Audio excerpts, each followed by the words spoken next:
All right. Happy Tuesday, everyone, and welcome back to another Learning Tech Talks where we are exploring the landscape of learning technology while cutting through the fluff. Today, I am joined by a return guest. I've got Valamis back here. They haven't been here since December of 2020. But to help me navigate this conversation, I've got Jari Järvelä. Relatively close. Did I get it? Thank you. Actually, pretty close, yeah.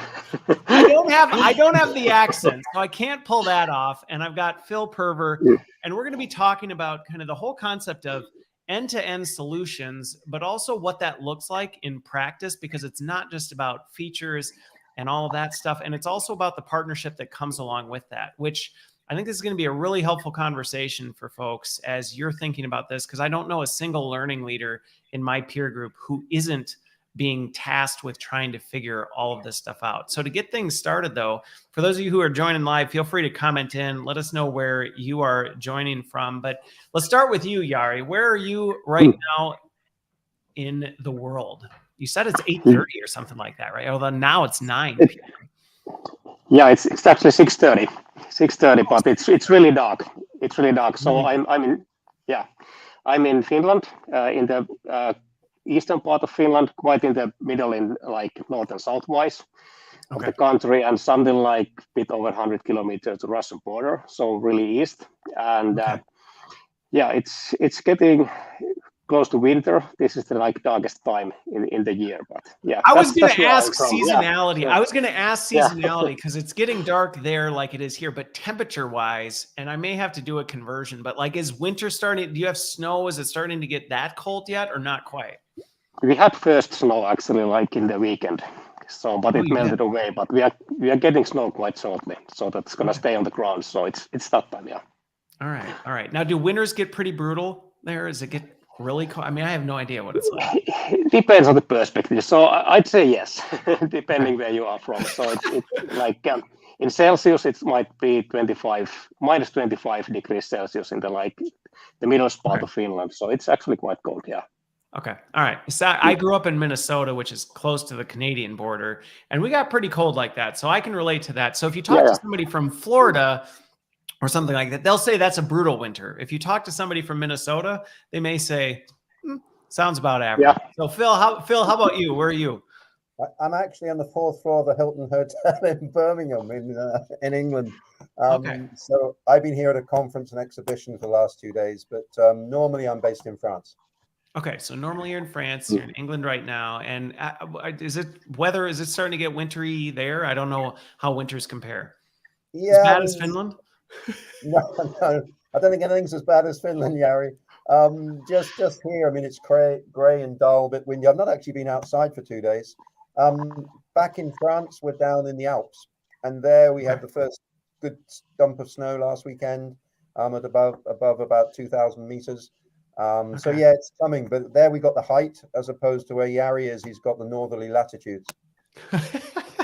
Got it. All right. Well, different reasons. We don't have snow yet, thank goodness. I'm not looking forward to when it does come because I know when it does, it's going to just be brutal. This season has stayed a little bit warm. So anyway, so let's jump into this because it's been now almost 2 years on the nose since Valamis has been here, but for those who may not have gone that far back in the archives of Learning Tech Talks, Valamis may be a vendor they're less familiar with. So I'd be curious, when you say you work for Valamis, how do you describe, or where do you put that in terms of your description of what Valamis is? I'll let you choose who answers first. Okay, maybe I go first. So yes, so Valamis it's an end-to-end learning platform. So we combine the learning management system capabilities, LMS capabilities, to LXP capabilities. Maybe we are going to talk a little bit more on the terms later on. We will. And also content creation, and then a really strong data and analytics. So we have our own learning record store that is automatically, all the learners' activities, the data is collected since the day zero of the implementation of the platform. So it's really out of the box. So we collect the data, store it to the LRS, and we have a reporting engine so you can do analytics out of that. But we also use that for recommendations and in the future more and more into machine learning as well. So using the same data for reporting and then to add some intelligence to platform as well. And yeah, e-commerce e-commerce as well. So we support that as well if you want to commercialize your training offering, if you have a subcontractor, for example, that you want to serve. So we do that as well. But that's the technology stuff. So end-to-end platform. But what is really important for us as well is that we are a strategic partner for our customers. So we have an extensive platform. You can do actually many kinds of things with it, formal learning, informal learning, and so on. But we use the partnership approach to actually realize the learning vision of our customers, make them go there where they want to go, actually. So it's not just the technology that is making that happen, but it's really the people who do it. So we have, for example, data scientists, data analysts that are helping our customers with the data, KPIs, and so on.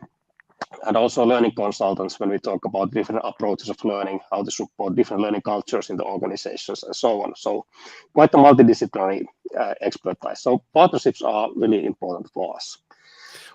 Which we're gonna get into, because I think it's a really important conversation to have amidst many conversations around features and functionality of different systems. Exactly. Yeah. But we are really data heavy as well. So like I mentioned, it's an important part, but I'd say it's like the third cornerstone of our approach to the solutions. Got it. Well, and I'm guessing, Phil, if you were just at a conference, you probably got pretty good at the, you probably had people coming up all over asking questions. So I'm guessing, you would probably validate what Jari has to say in terms of how you describe it, or maybe you've got your 5-second hit on what it is. I do very, very little in 5 seconds, I tell you, Christopher. So that's going to be and the guys will know me at it. I think the interesting angle for me, I could repeat what Jari just said, and I don't want to do that, is my company got bought by Valamis last year. Really? And okay. When you look at the vendor marketplace out there, there's a lot of people I wouldn't want us to have been bought by. And I think what was unique for me about Valamis was it's led by a really enigmatic, a powerful presence in Jussi. The moment I met him, I felt incredibly comfortable with the whole philosophical approach of the company. And whilst we've got all the things that Jari has spoken about, it was an easy decision because it was a similar value set, the way we engage with customers, putting the customers at the heart of what we're trying to do, and actually the way we engage after we've made a sale and so on. So for me, Valamis is about more than just that product, and it's really building on Jari's point of partnership and having brought the team into the company. And like any integration there's highs and lows and bumps along the road. It just feels incredibly comfortable. And then sharing that with our customers, that energy, that passion, that focus in trying to solve their problems, that's for me what Valamis is all about. Okay. Well, I actually want to go, I debated on where I was going to go with this one in terms of starting there or wrapping that at the end. But I think this point is really important to focus on the front end, because I do think it sets the tone for it. Because we could get into a discussion on defining an LXP and splitting hairs over what features and functionalities, which I do want to do because I think that term gets thrown around a lot in terms, there's a lot of ambiguity around learning experience. And I have no doubt that you've learned a lot over the past couple of years since we last talked, which you've been doing this longer than that. But the past couple of years, I have to imagine, have played a big role. But this component of customer engagement and the partnership piece, I don't think it can be undersold when it comes to the partnerships that practitioners, I'm speaking on behalf of the practitioners, and I can just say from experience, the line that has to be towed with that, because I've had plenty of experiences where there seems to be two extremes on this. One is, our goal is just to get the contract signed, get the ink on the paper, lock you into a 3-year deal. And once we do that, we might provide some light support to make sure the whole thing doesn't blow up and you get out of your contract because of some legal, juxtapose that you're able to pull out of. And then there's the other end, which is you almost become a full-blown advisory firm or consulting firm to the company. Where do you walk that line in that? Because I think it's an important line for people to understand. And it's something that it's not going to show up in an RFP list. And I think that's an unfortunate part, is that a lot of times when people are going into these vendor processes, they're evaluating texts and specs and going back and forth on, well, you have this and you have this, and oh, we really want this and that. But it's like, without this other end of it, all the features and functionalities really don't matter. Yeah. I would like to elaborate it in a perspective. So like on the customer journey where we start. So we already, our approach is that we start the partnership already on the commercial stage. So obviously customers have some wishes for the features. They have like usually a big list of actually requirements and different features that they require, but it's like how you interact with the customers. So you can be really like just looking at the features, looking at the functions, focusing on the platform, but we are bringing the experts actually really early stage on the commercial stage of the process. So we can actually start the thing that the customers want to solve with the platform. So that's one thing. So how we start the partnership really early, okay, and obviously continue throughout the commercial process, and then in the implementation stage, for example, we always create a learning concept with our customer because we really want to know where they are going with the solution, what they want solved. So we create this learning concept that is sort of like the outline on the whole solution and also the collaboration together in the implementation and in the future. And throughout the life cycle, we also have meetings with the customer. We look at where they are going.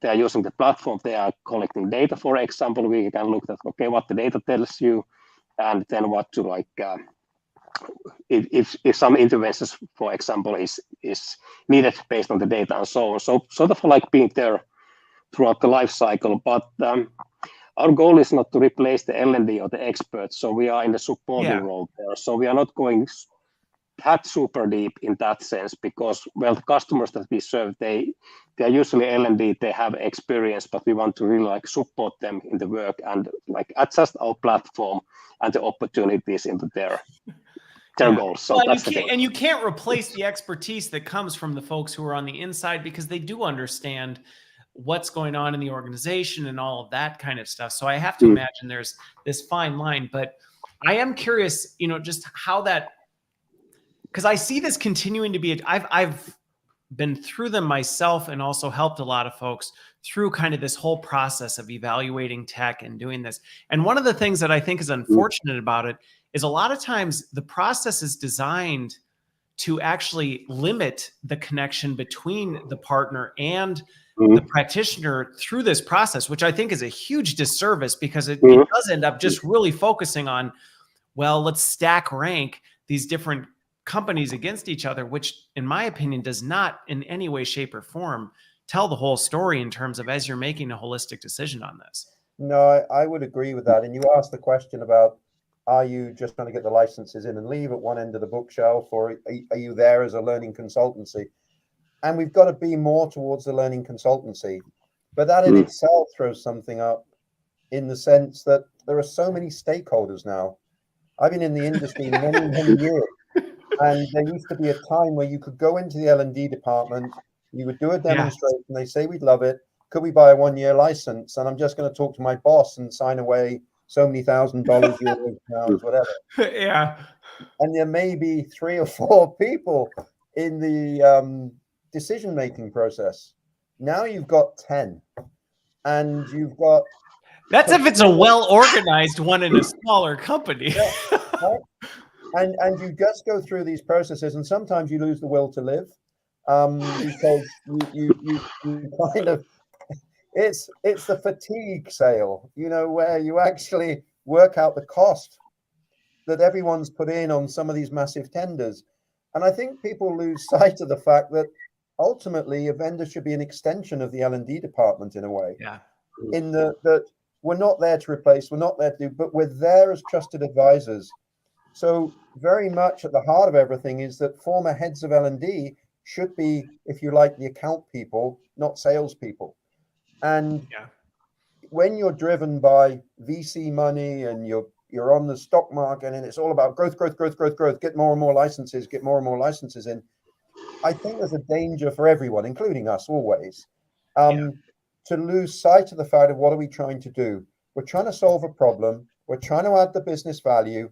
We're trying to engage all stakeholders, and sometimes by being an extension of the L&D department, they will use us to help them where they might be a little bit inexperienced, or they say, well, could you just help with this?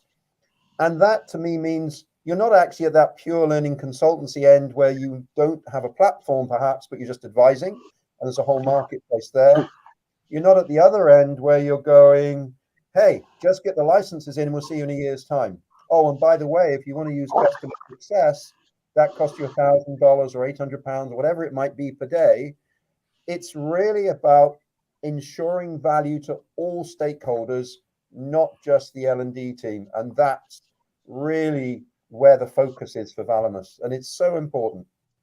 Well, and I think it's so even this, what's funny about this goes back to the original reason I even started this live stream, was my perpetual frustration with the fact that this is an area that is often missed and overlooked in our field, in that there is this middle school dance attitude of vendors and practitioners where it's kind of, you're on that side of the gym and we're on this side of the gym. Yeah. And I've always felt like we need to get everybody on the dance floor, because to your point, if you do this right, the vendors and the partners you select should be an extension of your team. It's not just going and selecting something and then buying it and going, thanks so much for the product and moving forward. It's not this transactional deal, at least not the ones that I've seen work really well. And to your point, this is something that I think in the process of evaluating technology does not happen enough. And maybe some of it is there's not nice metrics that people look at that where you can easily evaluate how does this one stack to that. But it is one that I've seen over and over just not evaluated as part of the process. And it ends up leaving people either really successful or not successful. And a lot of times it has nothing to do with the technology. Exactly. And if you ask a question and you say, okay, tell me your longest client, how long have they been with you? In Valamis's case, it's 19 years. Okay. And you say, okay, so if you've been with, what size company was that? Because I tell you now, it's not the same chief exec, or it's not the same leadership team, it's not the same head of L&D, but somehow you've reinvented yourself with your product, with your approach. Is it 16 years, 15 years? Or actually, most of your clients are less than 5 years. And you can then start to say, doesn't that tell you something philosophically about how you engage with your clients? Because you can all go chase features across the marketplace, but it comes back to the simple thing, what are we trying to solve together? And the big thing is making sure there's trust, and that and it does come back to that extension thing. And that, you asked the question about what is Valamis, well, that's in the DNA of the company. And that's what's so important. Not only we've got a great product, and I know we're going to dive into that in a minute. We will. We'll get there, but this is an important part to highlight because it doesn't get talked about enough. No. And I think the irony is I sit through a lot of conferences, and the more and more technology, and you're going to learn about the latest this, the latest that. Actually, the irony is it's the humans that make it work. And it's having that right partner in the organization. And I've always had my bête noire is line management, because the poor old L&D teams who are scurrying around and they're normally under-resourced and they're reacting. And it's that engagement of line managers. And one of the questions I always used to ask people when I was in sales cycles was, how do you rate your line management capability on a scale of 1 to 10 to be those coaches and mentors and work with your team to embed the training into the job? And the best I got was average. And people realize, because they're very often paid on very different measurements than the development of their people. And don't get me wrong, there's some great line management out there. But generally speaking, when you look at the stakeholder map and ensuring we're looking after the user, the L&D, finance, procurement, IT, the line management, for me, I always felt that's where the rubber met the road, is that line management employee relationship. Yeah. Not chucking it back at L&D. Well, and you know, what's interesting about the point, and this is a good point for folks who are in the process of evaluating technology, that question of how long is your average customer tenure type of a thing. It is a really important question, especially I would say even more so now than it was, let's say 5 or 10 years ago. Because if you think about it, I mean, and this is just my experience in the industry, is 5 or 10 years ago, the technology wasn't changing quite as frequently. There were a lot less players in the field. And honestly, moving from one technology to another was really, really, really hard. I mean, I know plenty of my peers who they stayed with platforms they absolutely hated, but it was because, well, good grief, the amount of effort that would go into migrating from this platform to this platform was just, it felt onerous. And now I would say it's become much easier. And I think this is starting to see, if people are still sticking around now when they have lots of options and it is much easier to move, that does say something about the partnership that people have with an organization. Because if every 3 years when contract renewal comes up, people are shifting gears, that does speak to that partnership. Absolutely. And when you look at the large, really big enterprise companies out there that say they can do everything, you know, from the HR, the talent, performance management, recruitment, an LMS, LXP, whatever it might be. There's some massive players out there, but very often they're controlled from the IT department. And in the old days, it was controlled by L&D much more, or by the HR department, because they were smaller systems that did a subset of all those things. And of course, it comes back to the point about the stakeholder map, and then sometimes navigating your own organization, because people have got different drivers, they got different success factors, you know, in terms of what is going to make this successful. And now when you've got all the economic landscape of hybrid, you know, or people saying, I'm only going to come in on a Friday, or whatever it might be, and everyone's talking about digital transformation and the skill shortage and everything else, there's a sense often of a car headlight syndrome of, if I'm looking to create something new, where can I go where I feel safe? It's a trusted pair of hands with not only a great product like we have at Valamis, but that, for me, it's that philosophical approach of how we engage and being proud of that, and somehow getting that across, as you were saying, Christopher, in an RFP. It's virtually impossible. It's very difficult. It's very difficult, especially if you're in the state. And I think that's where people have found value in conversations like this, where they get a feel for how people are prioritizing. Because again, if your RFP is handed off to purchasing and you don't see anybody until it's already gone through 10,000 rounds of stuff, it's difficult to really assess that. Now that leads me to transition over a little bit to the technology piece, because one of the things you brought up was this mix in the market of when end-to-end is another one of these ambiguous terms, where end-to-end could be, you see end-to-end HR systems out there that are trying to do the whole HRIS all the way across the market, which is really big. Then you'll see end-to-end in different flavors, end-to-end content development. You're in the learning experience market category. When you say end-to-end, what is the scope of the end-to-end for Valamis?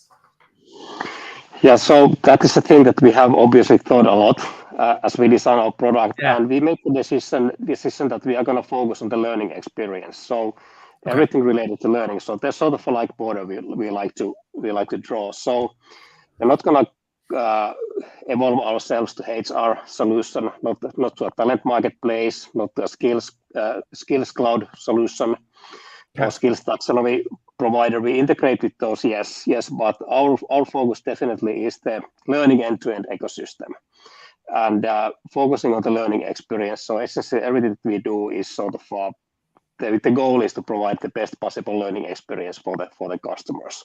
So sometimes it's really hard to draw the line in a sense, but that is a really good guideline for that. So so I have to imagine that has been, like you said, an area that you've had to spend some time actually getting really intentional on, is where do we draw the line? Because I think there is this risk and this temptation for a lot of companies where it's like, well, we're doing this, why not also do this? And why don't we also come into this market? And there's pressure from customers, I would imagine, who are like, well, can't you also do this? Or can't you also add this? And being able to draw that line and say, this is where we have to draw the line, has probably been a little bit of an exercise. Yeah, definitely. Okay. But it seems to be worked really well. So obviously, we let our potential customers know about us in the marketing, like the white papers we do. So there's always some sort of a clue for the customers what is the focus for us. So we really end up in tenderings that the customer is looking for extensive HR solution and with a small piece of learning aspect in there. So it's how we communicate ourselves out there as well. So that helps to draw the line. So well, and I think it's go for it, Phil. No, I was going to say, I think there's the other side of it is whether you decide you're going to do something bespoke for a customer, because when you look at the SaaS models out there today, you've got to make a decision. Is this just, if we develop that, is that useful for that one customer, or could it be used for all customers? And so you will always, and then you've got the whole product roadmap, and you're saying, look, we want to collect the priorities of what you need our core platform to evolve. And therefore, you can suddenly look at your platform, as Jari says, it's having that discipline to say, this is what we're going to do, and this is what we're not going to do, and how you clearly communicate that to your customer. And then there's no doubt about it. And by having that roadmap moving forward, and the processes that Jari runs inside Valamis just makes it so transparent and simple. Okay. So I want to break this down a little bit because it's going to take me to the next transition piece. When we say, so I think we drew like what's outside the lines for Valamis, which would be outside of the learning experience. So if it's, you know, again, and this is where the integrations, going back to evaluating, is a really important conversation to have, because if people aren't coloring outside these lines, which I think there's tremendous value in this, the idea that you can get one app to do it all, I'm not a fan of it in any way, shape, or form when you think about everything across the board. So you're in the lines of the learning experience piece.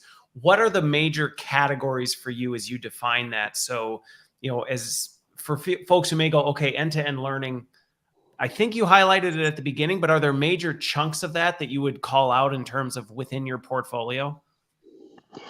I think we use the traditional terminology in the industry. So like I mentioned in the beginning, so we are an LMS. So we support compliance, we support certification, we support onboarding training. So like traditional type of like top-down training in a sense. So that's what domain where we want to be. But of course, within that domain, for example, when we create a tool for having quizzes or exams, which is a really traditional way to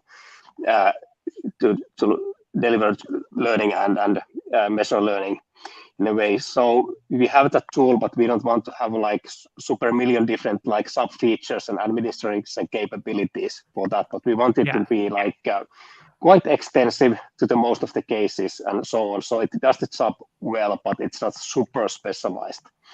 And another domain to look at is the learning experience platform. That's like also a really big thing, is that we looked at as a bottom-up approach of learning. So the LMS piece for us it's top-down. So organizations sets you. So I call it the cost of doing business. Every major organization has some of this that they've got to do. They've got to make sure they have classes structured and content that can get pushed out from a compliance, all of this stuff. Yeah. And the LXP part, bottom up, the learner is in center. So the learner is sort of what they take responsibility on their own learning, and the platform is supporting them by providing recommendations of good learning opportunities or appropriate learning opportunities for that person. So that is like another domain of like functionalities that we have in our platform.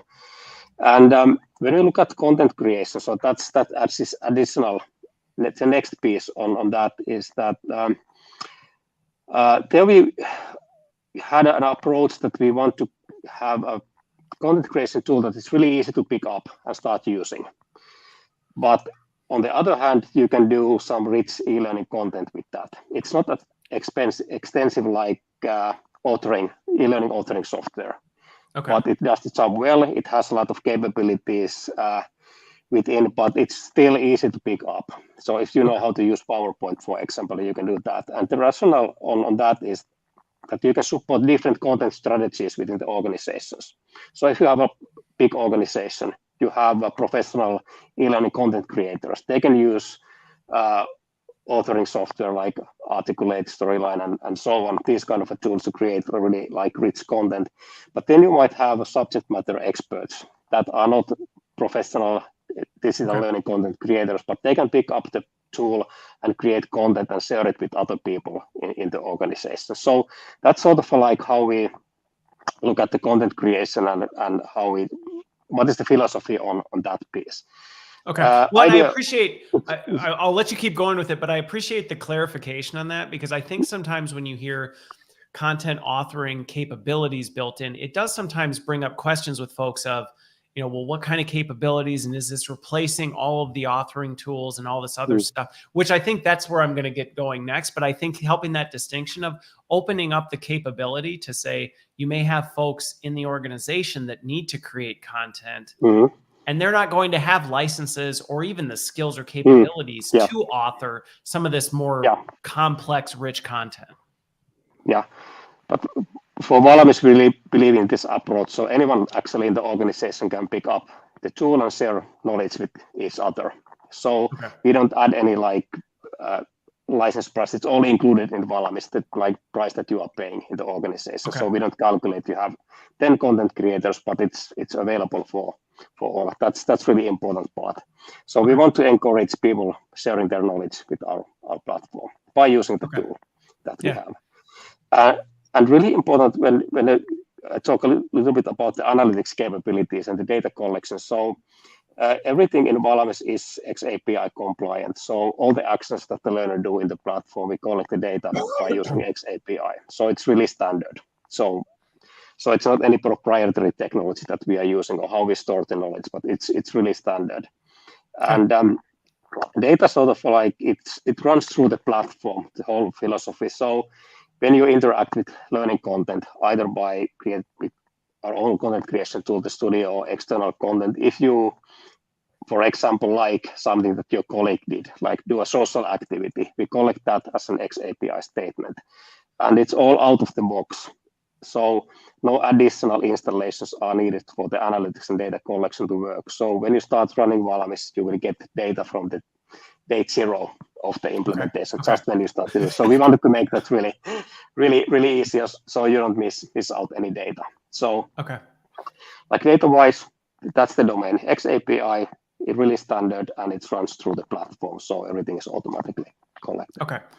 So would those be then? So just let me replay it back to you, because I think this will help just lay it out, and then you correct me, because then there's also the piece that at the beginning, before we went live, you're like, coming this year. And I was like, coming this year, it's November type of a thing. So part of it is, I think, the baseline foundational component of the learning management system, which is an important distinction to understand, because there are plenty of products out there that they intentionally may not have that, or they don't have that capability, or it's not necessarily fully fleshed out, which I've seen plenty of organizations kind of move towards, let's go away from an LMS. And I don't think I've encountered very many organizations that actually can do it, because there's just some baseline foundational needs that you need as an organization from a compliance and legal tracking system and some of that capability. So you've got that component.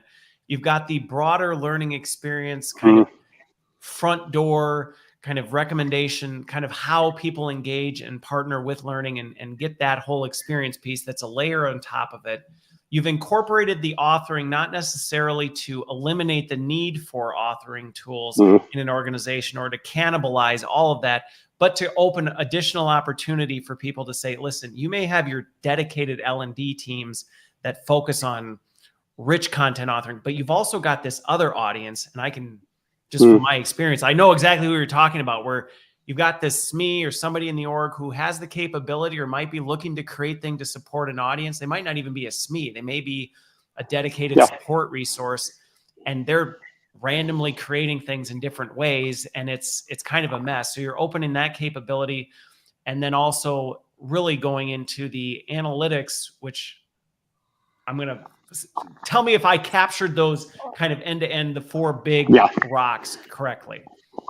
That's really good to wrap up, actually. And one way to put it is that we like to support different approaches for learning.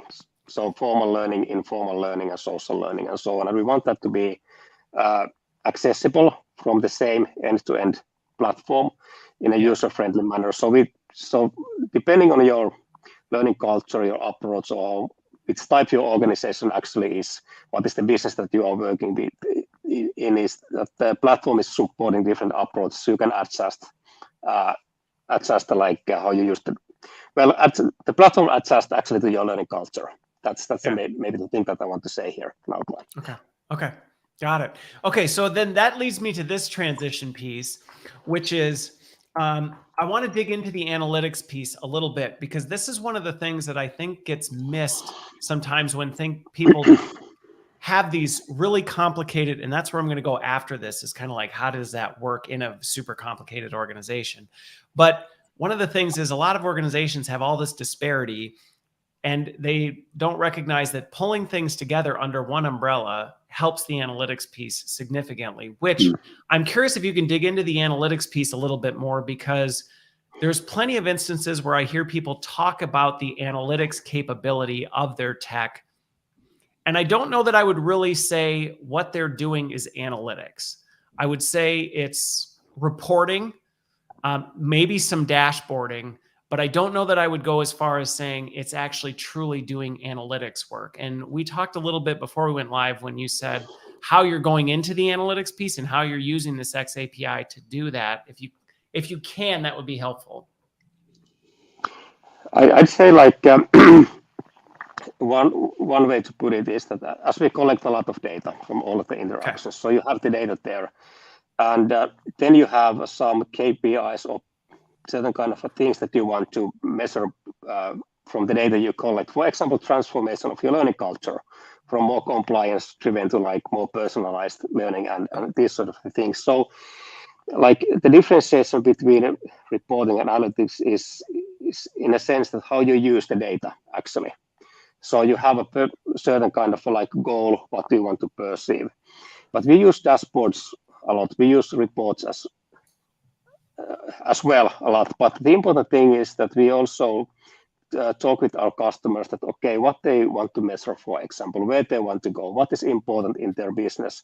And then we look at the dashboards that, okay, how we adjust the dashboards that fits the customer use case on their like use of analytics. So the expertise part is really important.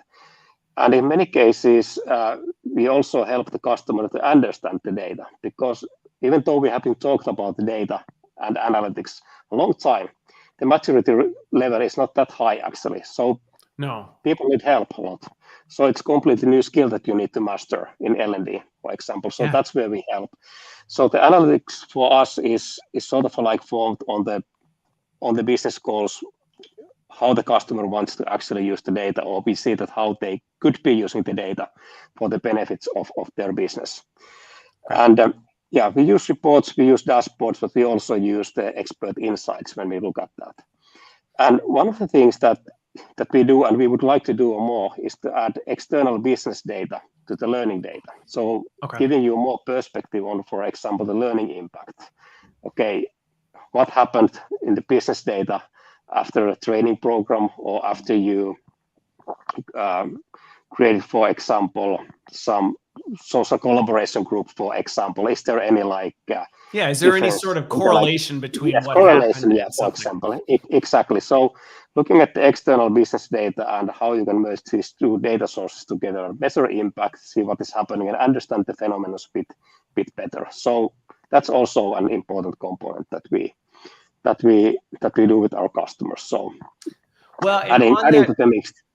So two things. So first of all, one, this goes back to what we talked about earlier in terms of the partnership, because this component of analytics is, for many learning organizations, it is relatively either newer area or just less familiar area where, maybe folks have done some reporting, they've pulled up some dashboards, things like this, but actually getting to the insights of, well, what can we actually interpret from this? And not only what can we interpret from it and go, aha, but what are we actually going to action against that?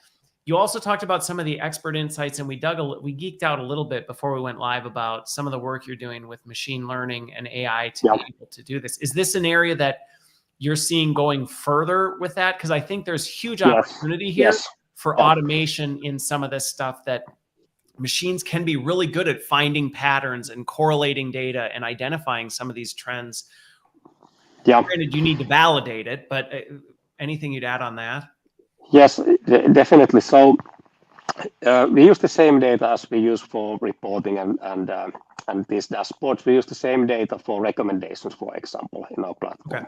To personalize the experience. But what we are now building is that we want to also, as we collect a lot of data, we want to create automated insights from the data. So you don't have to go to the dashboards and see what is happening. But if there's something like alarming happening in the learning cohorts, for example, so you will get automated notification that, hey, there might be these dropouts, for example, or something else. Or, for example, some content that you are using in your organization, or large list of content. What is the content health status, for example? Do you need to act upon the content that you are sharing, for example? Right. So pulling in from the data what there is happening and creating these automated insights. So that's something that we are now building, and we are looking forward to release the first set of insights in this year, so in 2 months. So that's really interesting for us now. Well, and I think this is to me, this is a really exciting opportunity for where, sometimes people ask the question of like, well, how is AI, or what is AI going to do for learning and development?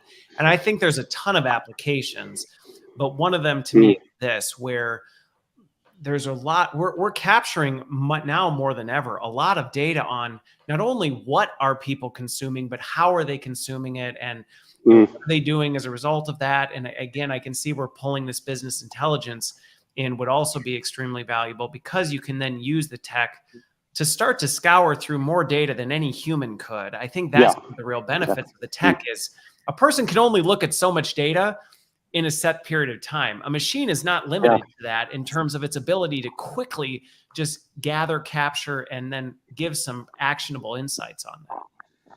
I think it also, just adding to all this, is it comes back to what you said about what do I do with it? Yes. I've got data, great, loads of data, which is giving me these insights.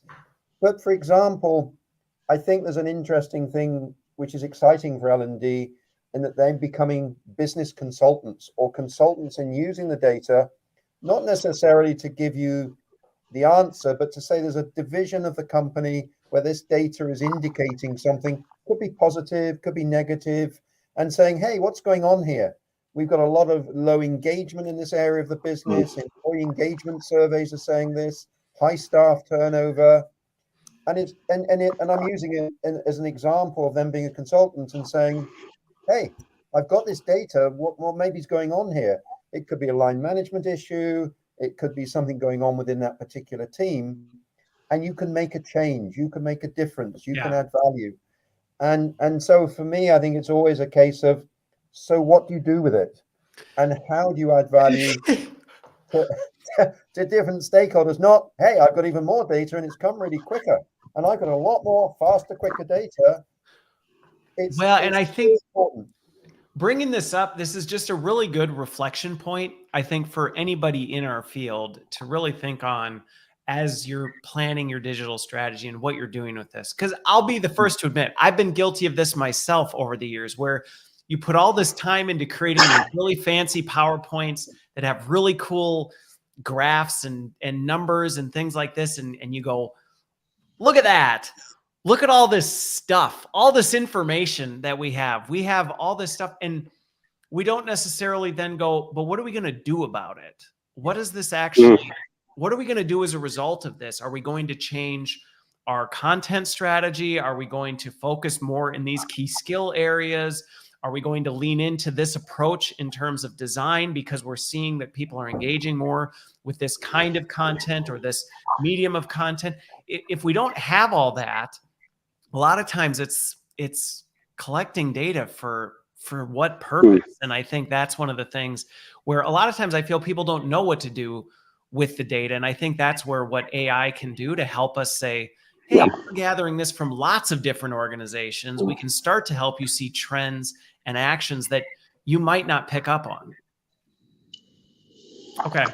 So I do want to ask about this, because you tease me with it a little bit, because so the analytics piece is something else that you got a month and a half or a month and 3 weeks or something like that before the end of the year for the analytics piece. But then there was also this career. What was the other piece we had talked about before going live? That's also something coming soon with the Valamis. Yeah, Career Burst, a product called Career Burst we bought across from TWM. Okay. And when you look at that triangulation between skills and you look at learning and you look at career development, there's a whole lot of myths around about how I advance my career. That for a lot of people, I'm going to leave an organization to advance my career. And you look at some of the research from a lot of the analyst groups and you see people saying people are leaving organizations not because they don't like the organization, but because there's not an investment in me. I want to play to things that I love doing and I'm really good at. And actually, I just don't find I got that investment here. And there was a question asked of many people that say, well, if you had an hour now to advance your career, what would you do? And it was it's not my anecdote, it's somebody else's. And everyone in the room said I would tidy up my CV. You know, and you go, what? What do you mean you tidy up your CV to advance my career? And I think there's a lot of myths around this, that people seem to think that to advance my career, I've got to leave a company to do it. Whereas actually there's a huge opportunity right now to do it inside. And what Career Burst does is it's a research-based tool with hugely rich content, where we've worked with a really expert organization in this field. And there's diagnostics in there to help people say, well, why don't I understand what I really enjoy doing? So what is it I enjoy doing? So look at my motivations, and also what am I good at? And I'm good at and I like doing, or I'm good at and it drains me. So in Europe, I can do GDPR. It absolutely drains me. Yeah. And sometimes there's just not enough honesty about, I can actually do a lot inside my organization. I can really get motivated by strengths and understanding what I'm good at and what I love doing through motivations. And then actually saying, how do I go about having a career conversation inside the organization? Okay. And there's two things there. One is we've got to democratize it. We've got to allow the whole organization to feel that they've got access to these world-class tools and content to help them inside their organizations, not for the hypo or not for the selected few, but for everybody. There's got to be, in our opinion, democratization. And then it's whether it's individually driven, and again, the product will enable you to do that, or it's manager stroke, coach stroke, mentor driven, where you can have those conversations. And that in a nutshell is what the product will do. And it's got the key career conversations to have, how to prep for it, how to do it, whether it's on your own and you want to go and talk to your boss about it, having done the legwork yourself, or you want to talk to your boss. And there's a part of the product that most bosses don't know how to have a career conversation with their employees. And so there's a safety kit in there. And as Jari said, it's an exciting development. It ties up with skills, it ties up with learning. And the Valamis branded phase 1 will be out before the end of the year. Okay. Well, and the reason I wanted to touch on this, because I think it's extremely relevant right now. And it also ties to where you're drawing the lines, because you tell me if I'm wrong in my interpretation of this, because I think this is a really huge part that some might hear what you just described and go, isn't that career mobility? And to me, I would say not necessarily.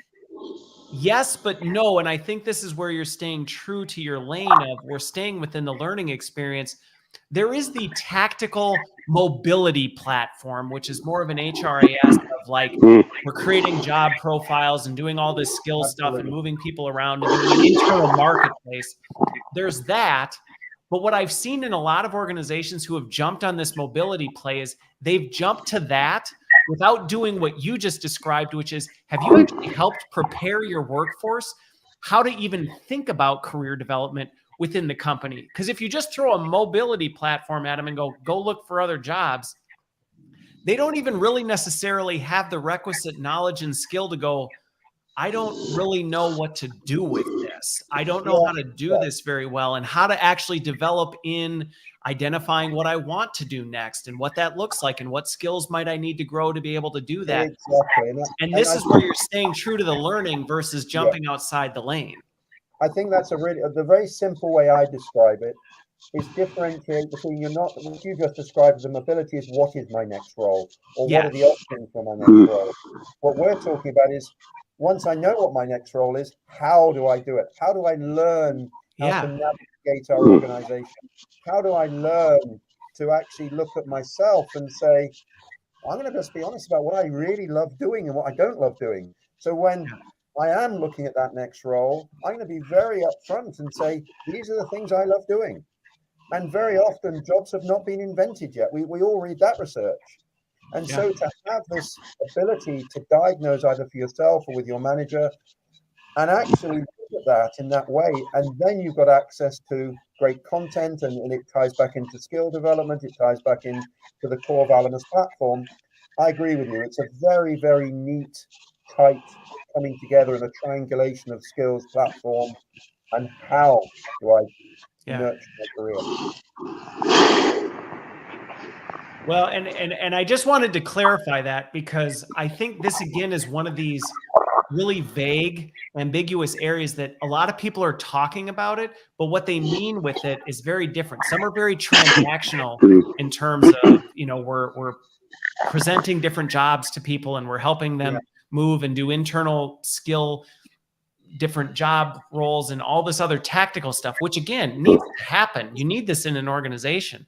But what I've seen with a lot of people is, and maybe we're just spoiled in the learning and HR spaces, we've just been around this so much. I think a lot of times we know what needs to happen and we have the benefit of knowing, how to think about this and what to do.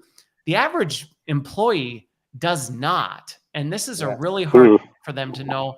How do I even figure out what I want to do and where I want to go next?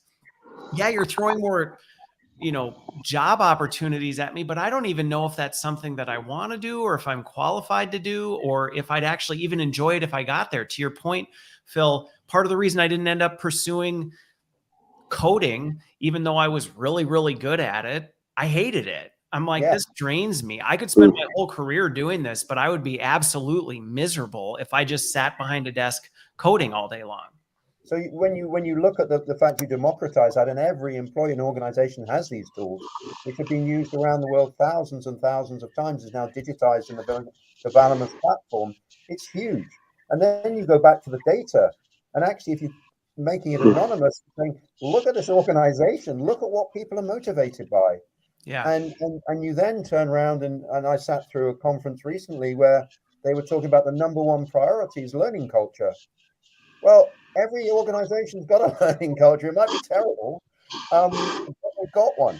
And so when they say, I love that you say that because I say that all the time. I'm like, people always say we need to build a learning culture. I'm like, you've got one, whether you realize it or not. It just may not be the one you want, and that's fine. But if you don't know what you want it to be, you're never going to get there.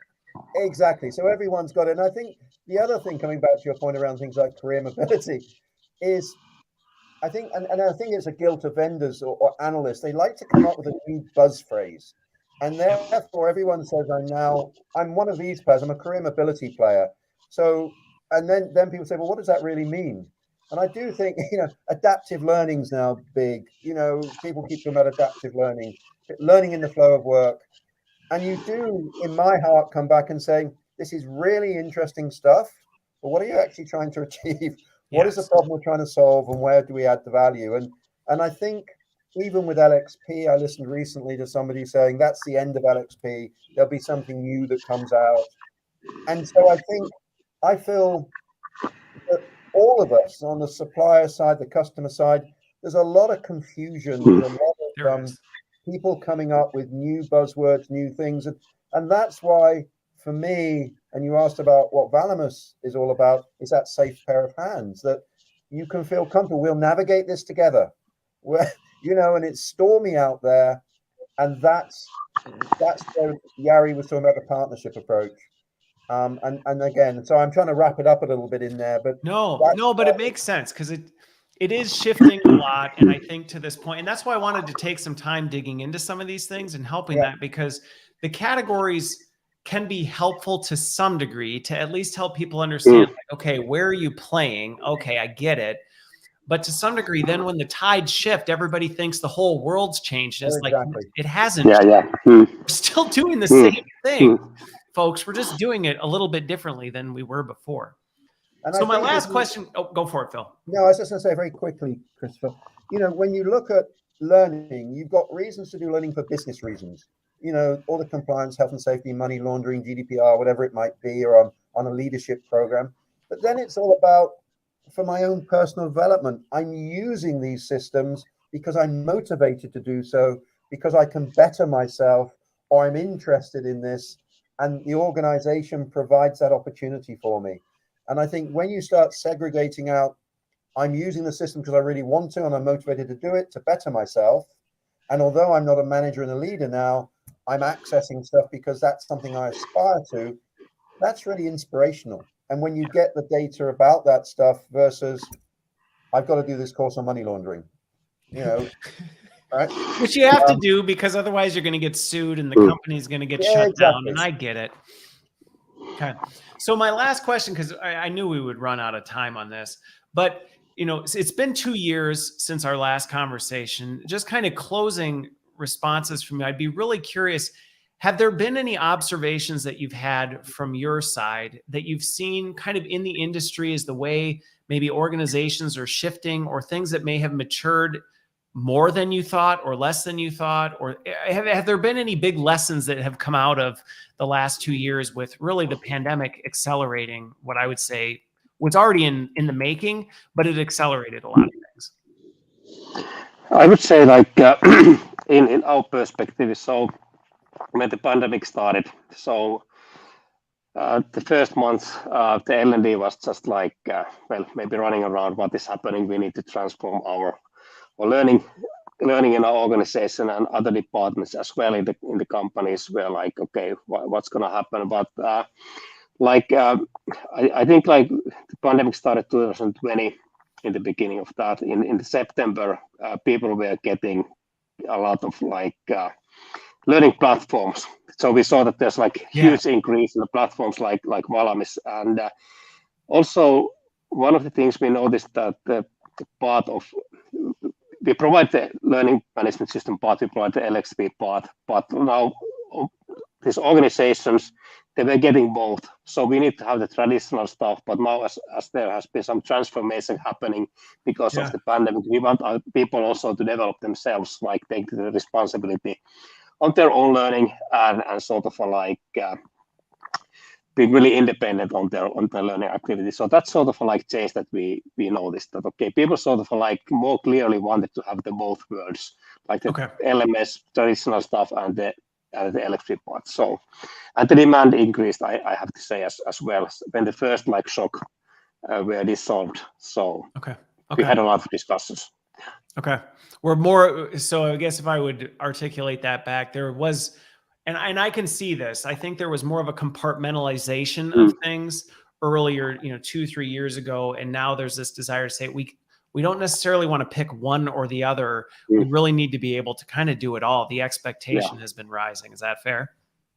Yeah, definitely. All right. Phil, anything you would add in terms of observations you've had over the past couple of years? I think our customers are changing the way they want to engage with suppliers massively. I think I think there's a huge change in that. I think the sales and marketing world is, buyers are much more informed through informal networks, analyst groups. And I think that's been hugely accelerated over the last 2 years, particularly through COVID. So when people are looking to change or they're looking for advice, they're 60% of the way through the cycle before they engage with suppliers now. And I think that's a change. I think the technology's there, and it's getting faster and faster and faster, more and more technology coming there. I just don't necessarily believe the marketplace is ready for it all. I think there's still some really basic requirements out there where the sophistication of the buyer, and I'm not saying the whole market, is way behind where some of the technology is. Yeah. And I think it's therefore, and it just keeps coming back full circle to having that trust between the two. And with some of the storm clouds in Europe, I mean, obviously there's awful situation in Ukraine, inflation, recession. The US has, I think, got a fairly important day today. So you look at some of the storm clouds on the horizon, and they seem to be coming around a bit quicker. And I think, for L&D teams, they've got to stay flexible, they've got to stay nimble, constantly ready to learn new skills, and smile, because it's some tough, it's tough. It's tough. And we should never lose sight of that. Yeah, no, I would echo really all the things that you've said. And again, it's been a wild couple of years. And the thing is, I don't think the gas is going to be let off anytime soon. And I think that's kind of what you're hitting at there, Phil, is the fact that it's like, this is just now steady state, which can feel overwhelming sometimes. So I appreciate you both making the time, especially, it's later for you there. This was a really fun conversation, digging into it. It was, what you're doing there at Valamis is really important. And hopefully folks who have listened, not only has it maybe helped you understand what some of the tech can do, but also just think differently about how you're evaluating the tech and what you're ultimately seeking to accomplish. Because at the end of the day, the tech is just the enabler. If you don't have that foundation and that framework and those partnerships and expertise in place, it's really not going to get you anywhere. So thank you both for making the time, and thanks everybody for watching. No, thank you. Thank you. Great. Thank you.